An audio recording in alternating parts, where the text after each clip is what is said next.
اور اس میں نے ایک بات یہ مانگی تھی کہ مجھے اس وقت تک کی موت نہ آئے کہ جب تک میں دوسری مرتبہ آپ کے پاس نہ آ جاؤں، اور مجھے اس سال کے اندر ہی اندر آپ نے بلانا ہے۔ اللہ کا کرنا یہ ہوا کہ 8 مہینوں کے اندر اندر میں دوبارہ سے چلا گیا، حالانکہ میرا کوئی ارادہ نہیں تھا۔ دنیا کے سارے جتنے بھی تفکرات ہیں سارے یوں مٹتے گئے، ایسے کھنچتے گئے۔ السلام علیکم ورحمۃ اللہ وبرکاتہ۔ مجھ سے ایک دوست نے کافی مرتبہ یہ اصرار کیا کہ مفتی صاحب آپ یہ بتائیں کہ آپ نے زیارات کی الحمدللہ سے، اور اہل البیت علیہم السلام کے مقامات مقدسہ پہ آپ گئے ہیں عراق اور ایران میں، اپنا تجربہ زیارات کے حوالے سے بتائیں۔ ایک تو آپ نے یہ بتایا نا کہ آپ نے وہاں پر شیعوں کو کس طرح سے دیکھا، یا وہاں پر جو معمولات ہوتے ہیں وہ آپ کا کیسا رہا ہے، لیکن اور اس پر آپ نے بات کی ہے، لیکن آپ کا خود اپنا روحانی طور پر جو وہاں پر جو آپ نے مشاہدات کیے ہیں یا محسوسات کیے ہیں اس کا بیان کریں۔ اور میں کافی عرصے سے یہ چاہ رہا تھا، سوچ رہا تھا، لیکن پھر میں رک جایا کرتا تھا۔ جب بھی میں اس پہ گفتگو ریکارڈ کرتا، کئی مرتبہ میں نے اس پہ بات کی، لیکن پھر میں نے اس کو پبلک نہیں کیا، اس پر گفتگو نہیں کی۔ اس کی مختلف وجوہات ہیں۔ ایک تو یہ کہ میں اپنے جو روحانی جو معنویات ہیں، جو محسوسات ہیں، وہ ایک راز کی صورت میں ہوتے ہیں کہ جو ہمارے اہل بیت کے ساتھ ہیں، تعلق ہے جو ہمارا، ریاکاری میں نہ آ جائے۔ سب سے بڑی بات یہ ہے کہ ریاکاری میں لوگ یہ کہیں کہ دیکھیں یہ اپنے آپ کو کوئی بہت بڑا نیک اور پارسا بزرگ ثابت کرنے کی کوشش کرتے ہیں، حالانکہ میں بہت گنہگار عبد فقیر ہوں، حقیر انسان ہوں، گنہگار معاصیوں میں ڈوبا ہوں، سرتا پیر سرتا قدم میں گناہوں میں ڈوبا ہوا ہوں۔ اور اہل بیت علیہم السلام کی بارگاہ میں میری ہمیشہ سے یہ دعا ہے کہ وہ مجھ عاصی کو بھی وہ قبول فرما لیں، اور یہ ان کا کرم ہوگا کہ مجھے وہ اپنی بارگاہ میں قبول کریں گے۔ لیکن پھر میں نے یہ سوچا کہ ہمارے ہاں جہاں پر معاشرے میں وہ اتنے جھوٹے قصے بیان کیے جاتے ہیں، اور آج مادیت، مادہ پرستی کا دور اتنا بڑھ گیا ہے کہ لوگ بس اپنی زندگی میں اسی طرح مو ہیں، اس مادیت میں ہی ڈوبے ہوئے ہیں۔ ہر بندہ اسی فکر میں ہے کہ معاش کی فکر ہے، اور مادیت کا غلبہ ہے دنیا بھر میں۔ تو ایسے میں اگر ہم اپنے نوجوانوں کو بالکل چھوڑ دیں، اور خاص طور پر ان لوگوں کو جو ابھی گئے بھی نہیں ہیں، جنہیں اس کا تجربہ بھی نہ ہوا ہے، تو یہ بہت بڑی ناانصافی ہوگی۔ اور پھر میں یہ چاہتا ہوں کہ بہت سارے لوگ وہاں پہ جائیں اور خود بھی اس چیز کو محسوس کریں۔ اگر میں بیان کروں گا اپنے ان تجربات کو، ذاتی مشاہدات کو، تو انشاءاللہ عز و جل ہو سکتا ہے دوسروں کے لیے یہ ترغیب کا باعث بنے۔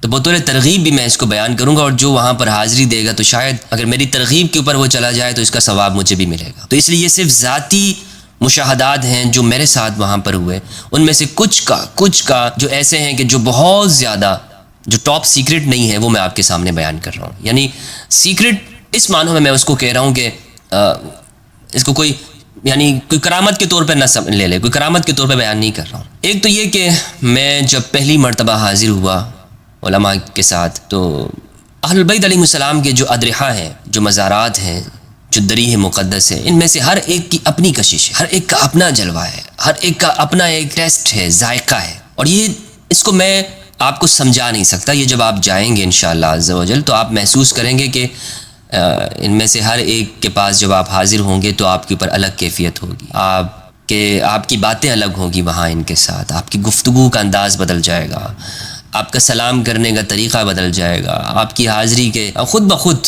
آپ کے دل میں ایک جو پیمانہ لگا ہوا ہے، وہاں پر وہ آپ کے ساتھ الگ طور پر بات ہوگی۔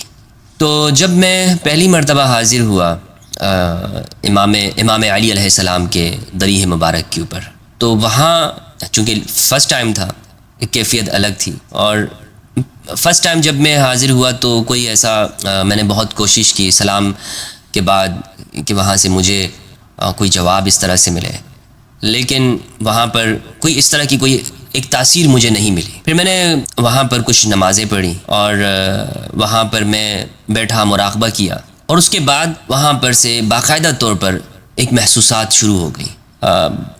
جب ہم یہاں سے جاتے ہیں تو اپنی دنیاوی زندگی میں بہت ملوث ہوتے ہیں، لیکن جب تک کہ دل کا آئینہ صاف نہیں ہوگا تو اس کے اوپر روشنی نہیں پڑتی ہے، تو کچھ وقت لگتا ہے۔ ایسا نہیں ہوتا کہ آپ جائیں گے اور فوراً سے آپ کی بات سن لی جائے گی، ایسے نہیں ہوتا، تھوڑا سا ٹائم لگتا ہے۔ مایوس نہیں ہونا ہے، وہاں سے وہ ایسا در ہے کہ وہاں پر آپ محسوس کریں گے کہ یہ زندہ ہے، آپ کو وہاں سے جواب ملتا ہے۔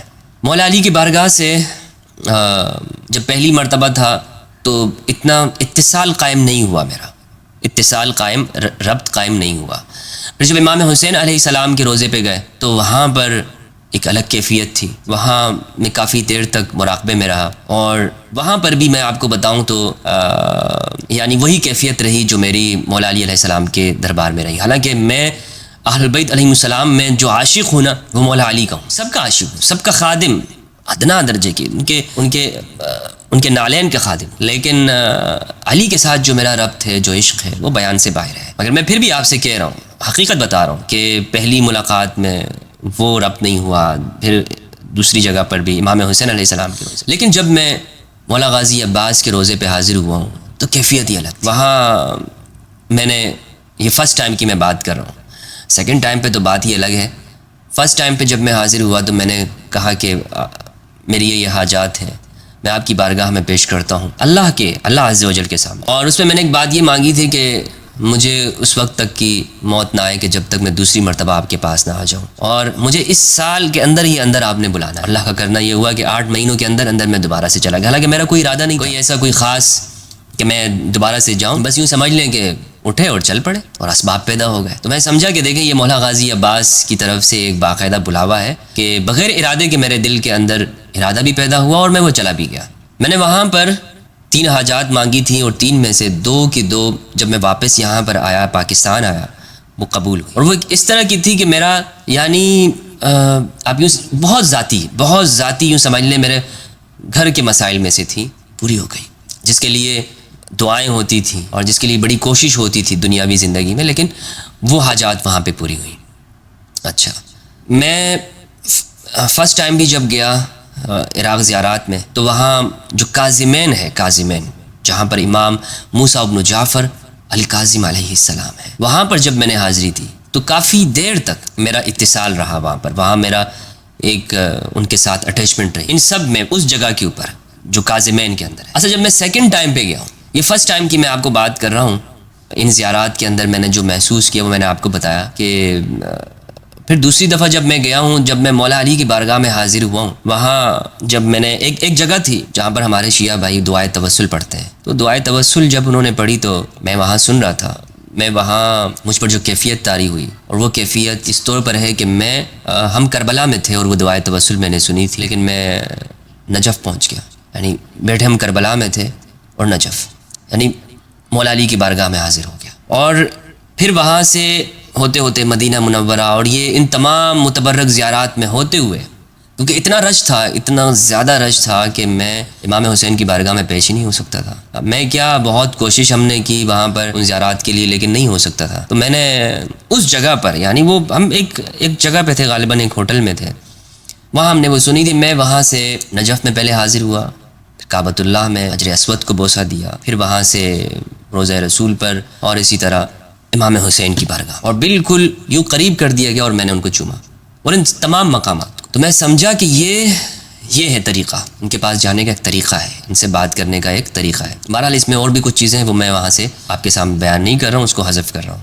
اچھا, پھر کاظمین حاضری ہوئی, اور اس کے بعد ہم کاظمین بھی گئے. کاظمین میں وہاں پر باقاعدہ وہاں سے مجھے سلام کا جواب بھی آیا, امام موسیٰ الکاظم علیہ السلام کا. میں اپنی وہ کیفیت کہ یعنی وہ یہ جانتے ہیں کہ کوئی بھکاری, کوئی فقیر ان کے گھر پہ آیا ہے اور میں ان کی نظروں میں ہوں, وہ اس بات کو جانتے ہیں, ان کی طرف سے باقاعدہ بتایا گیا. اچھا, پھر میں جب نجف ہم واپس آئے تو مولا علی نے جو وہاں پر نعمتیں تھیں, جو وہاں پر احساسات تھے پہلے سے زیادہ, یعنی فرسٹ ملاقات میں وہ ساری چیزیں, شاید وہ میرا حوصلہ دیکھنا چاہتے ہوں کہ دوبارہ آتے ہیں یا نہیں آتے, لیکن جب میں نے فجر کی نماز وہاں پہ پڑھی ہے دوستوں کے ساتھ, وہاں پہ میں اپنے ہوش میں نہیں رہتا تھا وہاں پہ. اور جو ہم اندر وہاں پہ اس میں بھی بہت رش تھا, بہت اتنا رش تھا وہاں پر کہ مطلب آگے پہنچ پانا مشکل ہوتا تھا. یعنی لیکن پھر بھی میں نے کوشش یہ کی, میں نے اور کچھ دوستوں نے, کہ ہم اندر جائیں, نہیں جا پا رہے تھے. تو یعنی اتنے قریب ہو گئے بالکل لوگوں کے اندر کہ میری سانس بند ہونے والی تھی. میں واپس ہو گیا, اور یہ غالباً ہم عشاء کے ٹائم پہ جب ہم گئے تھے, تو جب واپس ہوا ایک شخص میرے قریب سے ہوا, اور میرے ساتھ جو دوست احباب تھے اس بات کے گواہ ہیں کہ وہ ایران کا تھا, اور اس نے میرے کان میں آ کے کہا فارسی میں, مولا علی کے پر حاضری اتنا آسان کام نہیں ہے. میں نے ان کی طرف دیکھا, میں نے کہا آپ نے کیا کہا؟ پھر اس نے یہی جملہ کہا, اور پھر وہ چلا گیا. اب وہ شخص, اس کو کیا پتا ہے کہ میں کون ہوں؟ وہ آ کر مجھے ہی کہہ رہا ہے, صرف یہی بات, صرف مجھے ہی کہہ رہا ہے. مجھے ہی اس نے یہ خطاب مخاطب کیا. پھر لیکن جب فجر کی نماز میں گیا اور 40 ختم ہو گیا تھا تو پھر بہت وقت تھا، اور بہت وقت تھا اس میں. پھر میں نے الحمدللہ ہم نے پھر وہاں زری کے قریب بھی گئے، نماز بھی پڑھی وہاں قریب میں، اور اللہ کے لیے پڑھی ہے ہم نے، لیکن قرب میں نماز پڑھنا اس کا زیادہ ثواب ہے. وہاں نماز پڑھنے کے بعد اعمال کرنے کے بعد جو مولا علی کی طرف سے جو انعامات ہوئے، جو قلبی واردات ہوئے، جو معنویات ہوئی، جو اس جگہ پر بیٹھ کر اپنے آپ کو دنیا کے سارے جتنے بھی تفکرات ہیں سارے یوں مٹتے گئے، ایسے کھنچتے گئے. کیا ہونا ہے دنیا میں. آپ یقین کریں، واللہ باللہ یقین کریں گے کہ میں اپنی زندگی میں اتنا مطمئن نہیں ہوا جتنا مولا علی کی بارگاہ میں حاضر ہونے کے بعد ہوا. میں اتنا مطمئن ہو گیا ہوں، مجھے اپنی موت کا بھی اب کوئی ڈر نہیں رہتا. پہلے جب میں نہیں گیا تھا نا، مجھے یہ تھا کہ یار کوئی گولی مار دے گا، کوئی یہ کر دے گا، اس راہ میں خطرات بہت ہیں. لیکن جب سے واپس آیا ہوں موت کا ڈر نکل گیا میرے سے.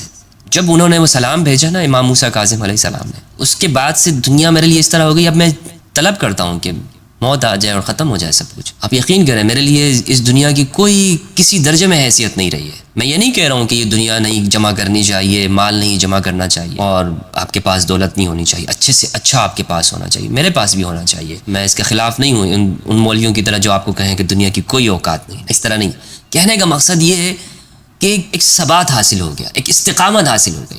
وہ ڈر، وہ خوف، وہ ایک اندر تھا، ایک اس طرح کی میرے اندر ایک بات تھی کہ پتہ نہیں جانے کے بعد کیا ہوگا، وہ ساری چیزیں نکل گئی. تو الحمدللہ عز و جل میرے جو مشاہدات تھے ان میں سے بہت ساری آپ یقین کیجئے وہ باتیں میں آپ کے ساتھ شیئر نہیں کر رہا ہوں جو کچھ آگے لیول کی ہیں، اور شاید وہ راز ہوں گے، اس لیے وہ راضی رہنے دیجئے. بہرحال جتنا میں نے آپ کے ساتھ شیئر کیا جو میری محسوسات ہیں یہ کافی ہے. کیا یہ مطلب مولا غازی عباس کے پاس پہلی مرتبہ حاضر ہوا اور انہوں نے دوسری مرتبہ میری بات قبول کر لی اور میری وہ اہم مشکلوں سے مجھے نکال دیا، بہت بڑی بات ہے. نکالنے والی ذات اللہ کی ہے. آپ بھی کہیے نکالنے والی ذات کون ہے؟ اللہ. سب کچھ کرنے والا کون ہے؟ اللہ. یہ عقیدہ توحید ہے. اگر اس میں ذرا برابر بھی کمی ہوگی ایمان نہیں ہوگا. سب کچھ کرنے والی ذات اللہ کی ہے. اہل البیت علیہ السلام وہ وسیلہ ہے، وہ توسل ہے. اللہ کے بندے ہیں، وہ اللہ کے بندے، اللہ کے عاجز، اللہ کے سامنے محتاج ہے، اللہ کے احتیاج، وہ اللہ کے محتاج ہے. لیکن ان کے سامنے ان کی بارگاہ میں اگر ہم کوئی بات رکھتے ہیں تو اپنے فقیروں کو، اپنے گداؤں کو وہ خالی نہیں چھوڑتے ہیں، وہ قبول کرتے ہیں، سینے سے لگاتے ہیں. یقین کیجئے مجھ جیسے گنہگار کو انہوں نے اطمینان بخشا. آپ تو مجھ سے بہت اچھے ہیں، آپ تو مجھ سے بہت نیک ہیں، مجھ سے بہت صالح ہیں، بہت صالح ہیں. اللہ سبحانہ و تعالی ہم سب کو قرآن مجید میں تدبر کرنے اور اہل بیت علیہ السلام کی معرفت عطا فرمائے. السلام علیکم ورحمۃ اللہ وبرکاتہ. اللہم صلی علی محمد و آل محمد صلی اللہ علیہ وآلہ وسلم.